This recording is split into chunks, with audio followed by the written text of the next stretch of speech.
This is Drop Tent Media Network. Late Bloomers with comedians Karen Schwartz and Sandra Doss. So hello, Karen. Hi, Sandra. So we are two middle-aged women with... I love how you're just starting it off with, we're both middle-aged. We are old. No, yeah. Wait, stay tuned in. Stay excited. There's more. There's more. Yeah, we have our lives, our families, etc. But we love comedy, and we decided we would do it. So we encourage you to follow your passion. So whatever it is that you want to do, just do it. Just bloom whenever you have the chance, bloom. Even if you think it's late, it's not late. As long as it's legal stuff. We're encouraging you to pursue legal things. Everything within the boundaries of the law. So yes, Sandra and I. So Sandra, I think we should tell everybody like what we've been doing before this. Yes. Right. Yes. So, what you go first. So tell everybody what you've been doing. Yeah, in a previous life, I'm still a lawyer, a wife, a mom, and I've always liked stand-up comedy. Always intrigued about it. I've been a big fan of comedians. I read about comedy. I watch it, you name it. And I wanted to do it, but somehow I didn't find the time, or I kept making excuses, etc. And then finally I did it, and I loved it. And I thought, I want to do this. What about you, Karen? Similar backstory. I'm a teacher. I'm an elementary school art teacher, and this is my 25th year teaching. I'm a mom, and I've got two adult aged daughters who are awesome. They're 22 and 18, and they've just headed off out into the world to chase their dreams. And I got to a place in life where I just thought, okay, okay, they're off doing their thing. Yeah, I've been doing a lot of the same thing, but what's really next for me? Like, what do I really want to do? And doing something for you, which is so like, I never even thought about it. I know women who have hobbies, and people would ask me what my hobbies were, and I'd be like, oh, I really like doing laundry and driving my kids to dance class. Somebody likes doing laundry. And when they have the science fair, we really get excited. Yeah. So like, I never really thought about anything that would be like for me. And I don't know. It was weird. I even tried a couple of things. I took a glass blowing class that turned out epically. That sounds really hilarious. Yeah, well, no, I think I told you that story. That turned out that kind of backfired, pardon the pun. That just wasn't a great thing. But I tried a couple of different things. And then I just thought, I saw that there was a local comedy night happening near us at Tuned Up Brewery, where you and I first met. That's right. About a year ago or so. Yeah. I had been doing comedy for a while before that. But I started during the pandemic on Zoom. And of course, that was not ideal, but that's what we had. And it was fun. I liked it. I met a lot of people virtually, and then later on in person. So when the world opened up, it was time to actually go out and really take the training wheels off and go and do it. And it was fun. I like it. We're both empty nesters. And so that also gives us a little bit more freedom now. But we started before we became empty nesters. Yeah. And it's fun. It's fun. There is no age limit for doing stand-up comedy. And it's interesting to hear everybody's perspective on something. We met a year ago at that open mic. So that's interesting. So I think, and prior to just, it's funny that in the time since I've known you, because I feel like I've always known you, we talk all the time. I didn't realize you had previously done the Zoom comedy. Yes. So it's funny. I still do. I know. Yeah. I recommend it. If you cannot get to an open mic for whatever reason and you want to try out something, Zoom is better than nothing. Well, Yeah. it's funny because when I taught over Zoom during the There you pandemic, go. what's interesting about that is, and it's the same kind of thing I did do about 2 or 3 Zoom comedy shows, Right. like more recently. Uh-huh. But what cracks me up is, you'll deliver your material Right. and, you're kind of like awkwardly, your eyes are scanning around to see, okay, is anyone's little rectangle lighting up yellow, or will somebody type something in the chat like, LOL, that was funny. And then you wonder, well, wait, how long ago? Like, when was I funny? How long ago was that? Because you can't really hear anyone laugh in response, So I feel like that was you can just keep telling jokes and you're like, is You can tell your anybody? students, turn your microphone on and Oh, laugh. well, when I Let was me hear it. teaching, so many of the kids, because they weren't required to have their camera on or have their microphone on. So you would just see the black screen with their name floating in the middle. And I would be, trying to call out their names every once in a while. And if they flashed their camera on for a second, they were, wearing their pajamas or a Halloween costume. Right. And they were in bed and they had like, all their toys were out. It was just so funny. Like, so I got used to still like talking with no audience technically. Like I got used to it during the pandemic. Yeah. But you know what? So I knew I needed to spice up what I was doing online Right. with my lesson content. And partly, well, and also close that same time, my companion who he was living with me and my daughters, he decided it wasn't for him anymore. He had an opportunity to move to Louisiana where nothing was shut down and he could just go have fun. Uh-huh. So he left, he left and he went there. And so I was going through that whole, oh my gosh, What do I do now? oh yeah, what do I do now? And it opened up a lot of free time. Right. And I think people could tell I was kind of starting to lose it because I made all of my my lesson videos. I was wearing wigs and I had puppets and stuff for the class, like I was under the kitchen table using puppets and stuff on Zoom, teaching my lessons just to kind of keep my kids entertained. Right. Keep them So engaged. it was Yeah. before I knew I really wanted to be a comedian, but I was trying really hard to keep my kids' attention and make them laugh. Right. And it was funny. Usually I got a better laugh out of their parents who were, off camera, but in the room. Yeah. So yeah, that's kind of funny. That was your first audience then. That was I guess so. Yeah. Well, Zoom comedy is kind of a strange animal because there were times when people like hijacked the show, like they were I don't know how to call them, but these people that were, I guess, hackers would like come into the show, and sometimes they would put like X-rated stuff. Like you would be, be doing your set and then wait a minute, but you could tell that it was like a movie that, or they would yell all kinds of insults and stuff, and the show would have to stop and they would have to kick that person out. Or sometimes the audience or other comedians would do things like smoke weed or start like making popcorn. Like they would bring the camera with them wherever they might be going to the restroom. They brought the camera with them, or they were doing popcorn or doing laundry, or all kinds of noisy things, or things that were very distracting and disruptive. So I've seen a lot of things on Zoom. Yeah. And of course, as you know, comedians come from all walks of life. Oh my gosh. And they're very kind of a different bunch. Yeah. So that was interesting. That was, there was so much learning. Oh my gosh. It's so funny. I never would have thought of doing any of those things like on purpose. Yeah.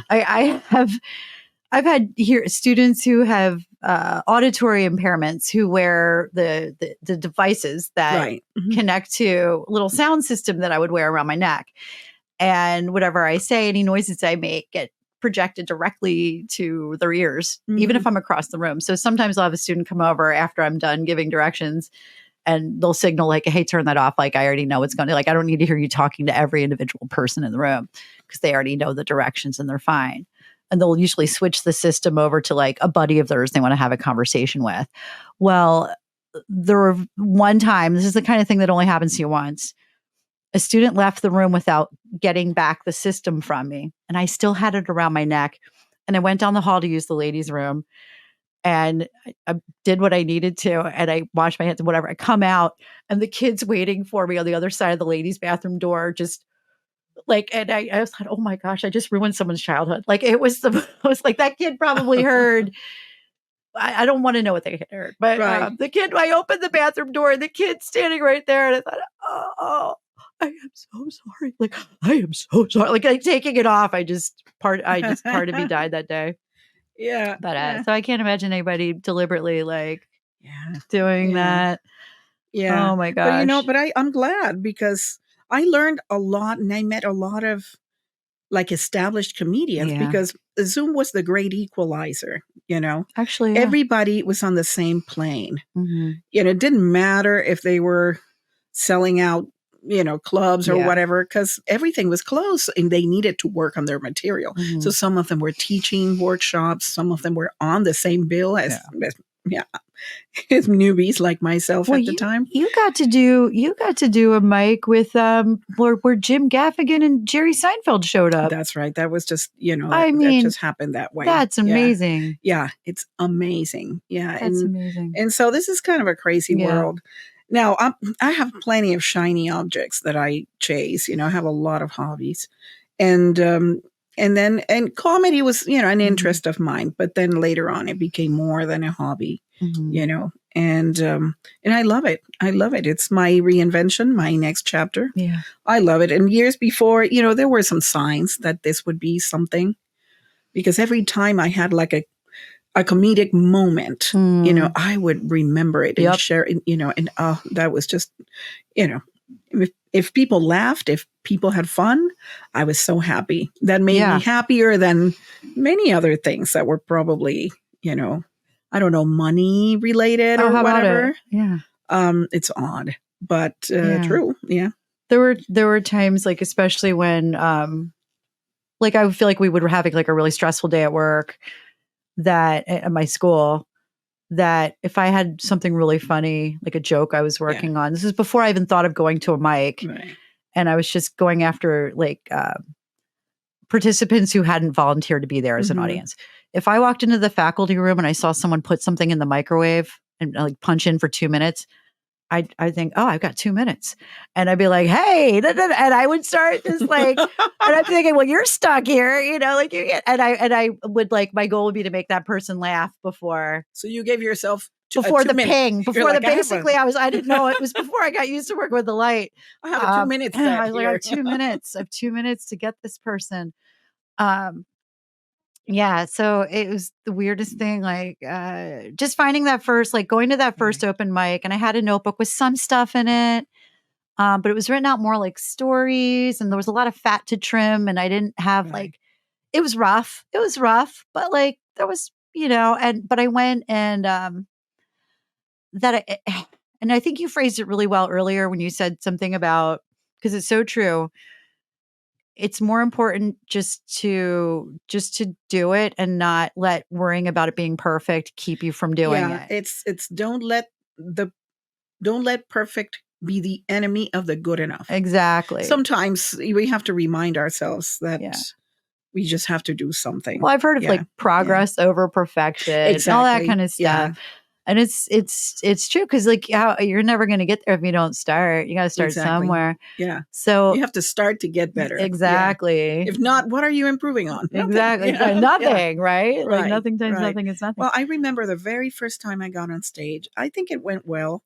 And I remember a good friend of mine was dating this man at the time, and he said, "I can do that." And I remember telling him, "Okay, do it." Mm-hmm.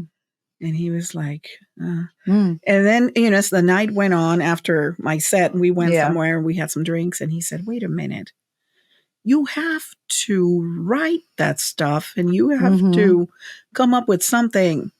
"No, I'm not doing that." And I'm like, "Okay." Wait. And I'm like, "Of course you can do that. Yeah. If you're willing to do what it takes, Yeah. So and there are many ways of doing it. Of course, some people claim that they write on stage or whatever.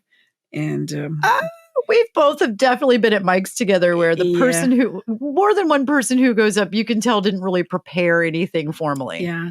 I guess some people can. Yeah. But very few can really, really do it. Yeah. I mean, there's people who I definitely can see are perfecting their craft. I mean, there's people who are absolutely brilliant. Like, I mean, there's people who have really impressed me. Yeah. Yeah. Some people have a natural talent for this. Yeah. But there's people and we've seen them. We've seen them. And sometimes they're kids, sometimes they're older people, and you can tell, you just hear them and you're like, oh, this person has a natural talent for stand-up. But there's people who I see going out there after it, like week after week, that you can tell they're actually working at it. Right. You know what I mean? And like you see the notebook and you see them making changes and like moving words around, and like they're the one actively listening to your set who says, right. Hey, what if and like you can work with each other. And then, you're going to have people who just go up because they really love it, but they don't really care if they get booked or whatever. And they're just having fun and they do their thing and they go home. So it's an interesting mix. Yeah. Well, the thing is that stand-up comedy means different things to different people. I've come to that conclusion after talking shop with people. Yeah. And for some people, they don't want the same out of stand-up comedy. Mm-hmm. Their goals are not the same, and that's fine. People can have different goals. Yeah. But I always try to listen to other sets because, I like other perspectives, even if I don't agree with certain things. Yeah. Yeah. I always feel guilty for the audience member I am at a mic because I am so fixated on my own stuff. But if it's before I go up, and if I'm too far like down in the list, I'm spinning through my material. I'm moving things around. I'm scratching things. I'm, drawing arrows in the notebook, and I'm playing around with my material. And I am so tunnel focused on that. And then I feel like I'm not really a good audience member to the other people who are going up and performing. And then after I'm done, I'm like, I might even have like somebody that first 5-minute set that follows that I'm still kind of, then you can be really present. And then I'm present. Right. And there's definitely a delay. Yeah. So I really admire the people who can just go up there and nail it, and like the whole time they're actively engaged with everything else going on. Like that's a place I definitely would like to get to someday. Yeah, you will. Well, I guess with practice comes all that, and also it depends on how long they've been doing that set. I guess because if they really have it memorized and like the Pledge of Allegiance or whatever, But one thing that I do at every open mic is I go with a goal. Sometimes I go and I work on one particular joke. Yeah. And sometimes I just want to run through a set for a show. Mm-hmm. Sometimes I'm like, okay, I'm going to try and do crowd work. Mm-hmm. Although it's hard when you have a bunch of comics. And usually it's your audience is other comics at open mics. Usually not every time, but for the most part. And it's it's fun. It's fun to have that. And I remember it was a tuned up that Jay had some games also. Oh, that was fun when he had the Cards Yoder, Against who also has a podcast here. Yes, he does. He's got Seriously Dead. Yeah, we did some games. That was fun. Yeah, because I like that really kind of got you thinking about. That was a good exercise when he pulled the Cards Against Humanity cards. Yeah, that's fun. That was pretty cool. If people are like, whatever, that's a good way to get people, energized, I think. Yeah. He's been just a great mentor and teacher in general. Yeah. Jay, I'm very grateful. He was there at the very first open mic. That's right. That I ever did. And I'd heard of him. I'd heard his name, because my kids went through the district where he teaches, and I'd heard his name before, but I didn't know him. And so that day, making that connection, that was pretty awesome because he was that person that took me aside and gave me that feedback, kind of brought me into the fold, like introduced me around to everybody. Right. All the guys that we still see there every week. He introduced us, right? Yeah, actually, I think he did. So. And so I'm very grateful for that. It's pretty cool. It's fun. It's fun to, to kind of grow together like that and watch each other's comedy. Yeah. I like it. I like that nice sense of community. Yeah. No, I've been very grateful for it. It's so you have other friends that are also pursuing certain passions that are not comedy, right? Mm-hmm. Yeah. Yeah. What are other ways in which they're blooming a little later? Oh, blooming later. Gosh, that's such a good way for it's there, when you I don't know, one of my friend, Tracy, she's taken up tennis. It's just, there's just different things. I think for me to go in like in an entertainment direction, it's kind of funny because then your friends all want to come watch. That's good. When which is like great. That. Yeah, I'm really grateful for it. I mean, I have friends who, picked up other pursuits where you wouldn't necessarily have an audience for it. Right. You know what I mean? Just so different interests. So I consider myself really lucky for that support because it definitely makes it a lot more fun. And it's been great to choose something that I love where I'm not sacrificing like the social connection with the people I would want to be spending that time with too, which, how your time is limited. It's hard. Yeah, it's true. And I knew, especially from having a day job where my interaction with adults it's what I have is great, but it's very limited. I get like little snapshots through the day where maybe I'll have a little bit of funny adult interaction at work, just in tiny little moments. Because you're with kids. I'm with kids all day. So socially for like that balance, just something that kind of recharges me, where I get to actually hang out with adults. I'm really, it's been a lot of fun. A lot of fun. Yeah. Well, for me, I work from home, so I get to connect with people outside of the house. So that's good. That's good. Yeah. Otherwise I'm like with my computer and all that. And my friends are very supportive as well. The only thing is that some of them have younger kids still, and so they can't, come to every show, but they are supportive. They're supportive.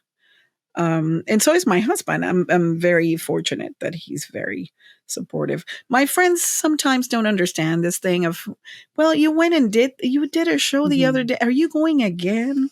Yeah, you have to do it. It's an every night thing, and every day, because I don't mind stand up during the day. I know a lot of people find that it's odd, but it's fine. Yeah.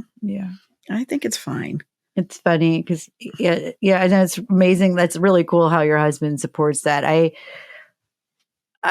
It's weird because I haven't, like, thinking back about like previous guys I've dated, they had interests of their own. Like the one guy was in a band and the other guy was a soccer player. And like, I would always go to all their events, and then that just felt. You dated a soccer player? Yeah. I mean, he wasn't professional, but it was just something he loved, and he did it often. Okay. Yeah. He did it. He played very often and he loved it. And I would always go and, cheer him on and stuff. But like, it's funny because I never, not even then did I think, hey, what am I doing? Like, what's my thing that somebody might show up and cheer for me for? Like, never even thought about it. Yeah. But since kind of entering into this chapter of my life where like you were saying, like literally any day of my life, I'm like, okay, what am I going to do tonight? Like, I know tonight we're doing this. And then I got a text earlier from Jay. Hey, can you host a tune-up? Yeah. And then like, I was like every night I'm like, what am I going to do that's comedy related? Like, I don't want a night off. Like, I'm having fun with it. Yeah, it's not like I look forward to not doing it. You know what I mean? Like, sometimes like with anything you kind of look forward to like that break or like not doing it. And it kind of cracks me up because I'm thinking like, oh, if I had a companion, like would this even be working? Like, would I be able just to like go do whatever I want every day? Of course like you're able. I mean, I just have to. I mean, I haven't known it yet, but you know what I'm saying? Like, I haven't. Well, true, very true. Yeah. Historically, I haven't. I don't want to tell you what to do, but no, but you wouldn't be the first one of my friends to say I historically haven't been good at establishing healthy boundaries. These are my non-negotiables. Yeah. So, but for right, I'm really having a lot of fun. I don't know. Here I'm talking. My dad said I would never get married. Because he said, "Who would put up with you?" Yeah. Well, hey, I found somebody. But There you go. he's got his own interests. He Yeah. really likes video games. And he works So a that's lot cool. and then he Yeah. disconnects and he likes his video Mhm. games. And that's fine. I respect that. Yeah. He invites me to play, but I just can't. I don't like games that don't have a conclusion. Mm-hmm. And these games they go on and on and on. And there's this character running and gathering resources. And I'm like, what for? I mean, is this over at some point? Do we win this game tonight? No. And I'm like, no. It's just, a lifetime doing this. It's like General Hospital. I never. It's it's like General. It's like General Hospital, like, but for video games. Or like when a guy is gearing up for his weekend, he's like, well, this weekend we're going to war. And like they're so intense about it. And like you want to be like, oh wow. Like you want to be supportive. Like you just want to be like, oh, I'm supposed to act like I care about this, that like his squadron's going into video game war over the weekend. And like, what war looks like when they're just on their phone, they're just kind of, and then there's some yelling, but I'm like, oh, I gotta leave him alone. He's in a war. Yeah. Like, it's kind of funny. He likes that, and he's really in that world. So it's fine. I'm supportive. I'm like, do you need what? Do you need me to bring you what? Water, soda, whatever. Just I try to be nice. He's like, no, go, just leave, go do your comedy. Because then I feel like I have to talk to you and I cannot get away from this because I'm being attacked and I'm supposed to understand this, that he's being attacked and all that. And I'm like, well, he's being attacked. So that's kind of his thing. And that and biking, which we do. I join him sometimes, but he's so much faster than me. I think I bore him, but but I have my comedy. It's like, I really don't have enough hours in the day for all the things that I like. Yeah. Because I'm a musician too. And I didn't learn how to read music. So now I'm trying to teach myself music theory. And I play the instruments, but I play them by ear. But, it's so much better if you know what you're doing. So that takes a lot of my time. But it's something that I thought, okay, I have to do it. Finally, I just decided, okay, I guess I'm going to have to learn this music theory. If I really want to do this the way I want to do it, I need that part. Yeah. And so, so I'm learning online with this professor in Brazil. Oh, wow. And I speak Portuguese, but I'm not, I don't use it every day. So I'm learning that too. I have to learn Portuguese. He's really good. He's really good. He's really good. What classes aren't you taking right now? Oh my goodness. We were talking about classes you're taking. Oh yeah. I like learning. That's another thing. If it's comedy, I like to learn. I like to read books about comedy. I watch specials and I dissect them and I'm like, okay, he or she did this. And, why is this joke working? Or I take classes. We'll be right back. Whenever I have to travel for work or personal reasons, I try to find stage time wherever I go. And sometimes it's weird because it's like a very young crowd. And here comes mom or grandma. Yeah. Depending on where I am. Oh, the grandmas are my age. Sandra, that's exactly how I felt, especially when I visited my parents in Tampa. And I got a little bit of time over at Side Splitters in Tampa, and then at Divine Brewing, which I loved the mic at Divine Brewing. It was pretty cool. I actually met Sean Guest out there, and it's so funny because he works for Joel Richardson from Soul Joel's. It was just like the funniest thing to overhear him saying how he was doing a show for Joel out in Florida, and I'm overhearing him and I'm like, what did you just say? Because we were in Palm Harbor, Florida. I'm like, what? There's a Soul Joel's? So basically he does like satellite shows over there, which I had no idea. But anyway, small world thing. But anyway, I did feel like the mom in the room.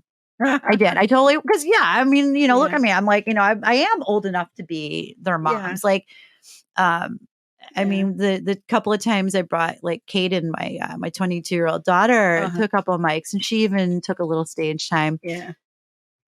I saw the visual of like her on stage. I'm like, she fits into that. You know what I mean? And that's visually what like that group, that dynamic looks like. She's part and of that. Performs like totally. Yeah. And then I'm going up there like, I'm going through menopause. I'm divorced. I'm 49. Right. You know, and like I'm trying to date online. I'm like, and I'm doing all my like, but you did it. My old mom shit. Yeah. No, but I do have a blast. It's fine. Because it's important not to be, you know, it feels kind of strange at first. Yeah. But you're doing comedy and so are they. Yeah. And so, you know, it all evens out. Mm-hmm. Yeah. It all evens out. Yeah. The Divine Room was really fabulous. It was all young guys. It was so funny. All young guys in there. Besides that, you know, you have to learn how to appeal to a younger audience, you know, in some way. It was so funny. I brought my parents to that show because, they live, that's where they live. Uh-huh. And my aunt and uncle, and they're all, you know, close to 80 years old. And, you know, they brought a couple of their friends. That was like so exciting for them. It was like, it was a lot of fun. And it was so funny, you know, after the younger comics did their material and then I went up and I did mine, you know, for my aunt and uncle to be like, oh, honey, you're our favorite one. I'm like, well, you know, like you're supposed I'm like, thanks. Because I'm related to you. And those guys are talking about some stuff that, you know, I'm a little embarrassed to brought you here. I know. I have to give my I spent the summer in the Outer Banks in North Carolina, and my mother-in-law lives in that area, and she went to one of my shows, and I had to give her all kinds of disclaimers because she's, you know, she. You know, this is not clean. I mean, I'm clean. Well, I'm not squeaky clean.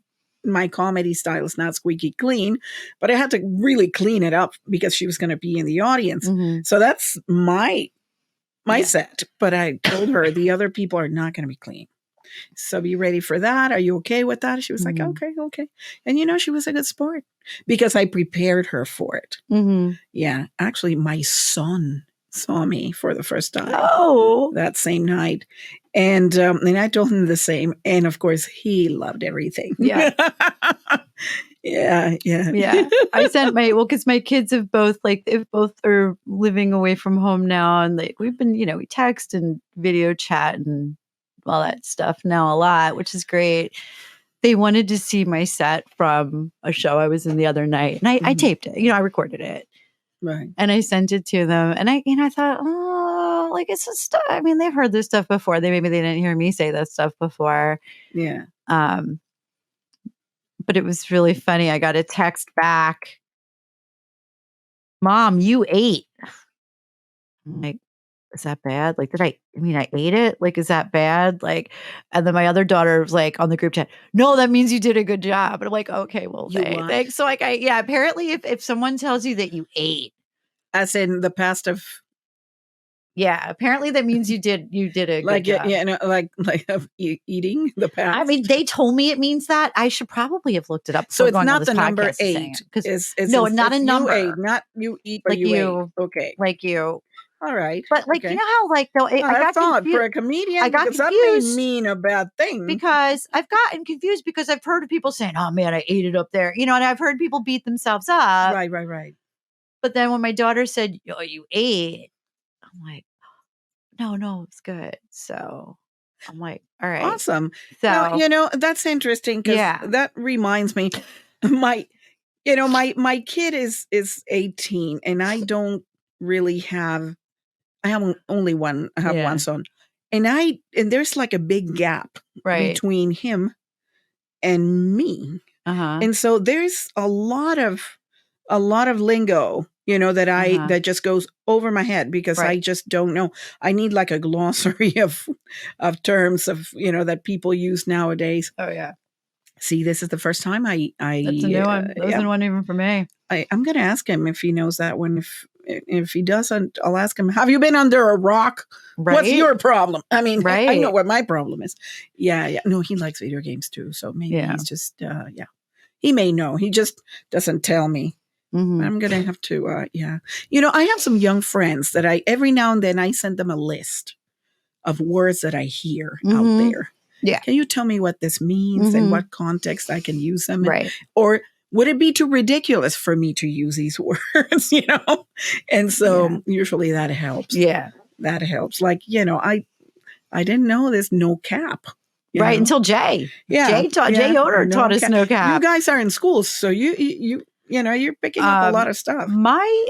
My students don't use it, but what's a lot of fun is if like once I learn one of those terms, when I'm just having, some kind of conversation with the kids, or if I'm giving directions and I'm not sure they're really paying attention, I just like to just sprinkle one in just to see just to see if it, it's a good way what did to she connect. say? Yeah. I like to. It's a good way to little connect ones. with them.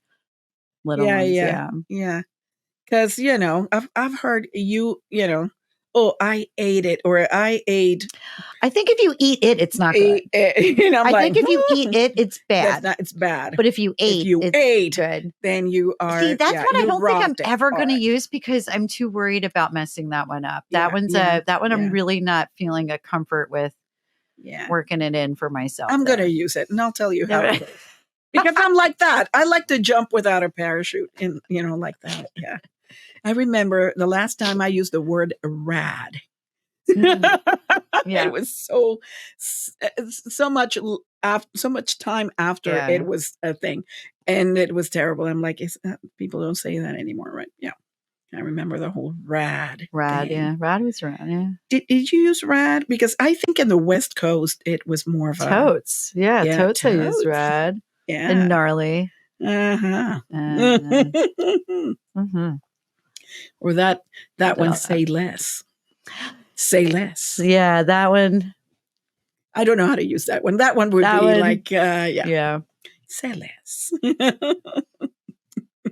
Yeah, that one I'm not good with either. Yeah. The other day I used dope. Okay. And that went well because it was a total surprise to my audience when I said dope. Like, what? Yeah, dope's fun.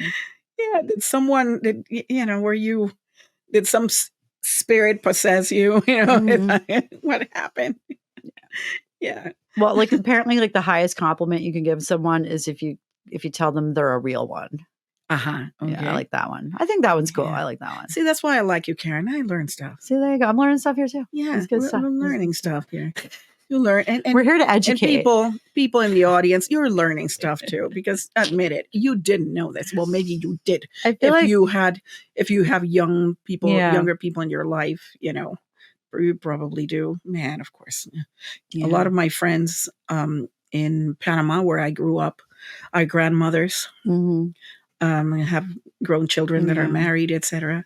And I'm like, oh my goodness, that would be hard for me because I would have to like pretend to be serious. No, it's nice. It's funny. I can't say I really communicate a lot with like educating adults, but whatever adults are listening to this is nice because usually when I have to educate an adult, I'm saying something like, oh, the doctor says we both have to take this medicine. It's like something like that. Educate an adult. Yeah, exactly. Okay. What? I see. Oh, I'm sorry. That was. Oh my goodness! This has been fun. Yeah. I think. I mean, not because I wanted to cut that idea, but I think we've run out of time, people. I think we're out of time. Are we? Yeah. I don't know. Are we? Yeah. I'm sorry. Record him. I'm going to give you a little 1, 2, 3, so we can just get it clean. Cool. 2, 3. Okay, so we're getting to the last part of this podcast, our very first podcast, people. So please look us up, Late Bloomers, like and subscribe. And it's been a pleasure. So I'm glad we were able to make your last 40 minutes pleasant while you're washing dishes, whatever. And so Karen, you want to give people your socials? Yes. Yeah. Please follow us. You can find me, Karen Schwarz. It's Karen, unfortunately. And Schwarz, SCHWARZ on Facebook. I'm also on Instagram at at SchwarzBollinger, BOLLINGER. So at SchwarzBollinger on Instagram. Yeah, you can find me on Facebook, Sandra M. Doss, Sandra. And Doss is DOSS, two S's. And on Instagram, SandraDossComedy. The same for TikTok and Twitter. And we can connect there. So it's been a pleasure. Till the next one. Yeah. Thank you. Bye. Thanks. Bye.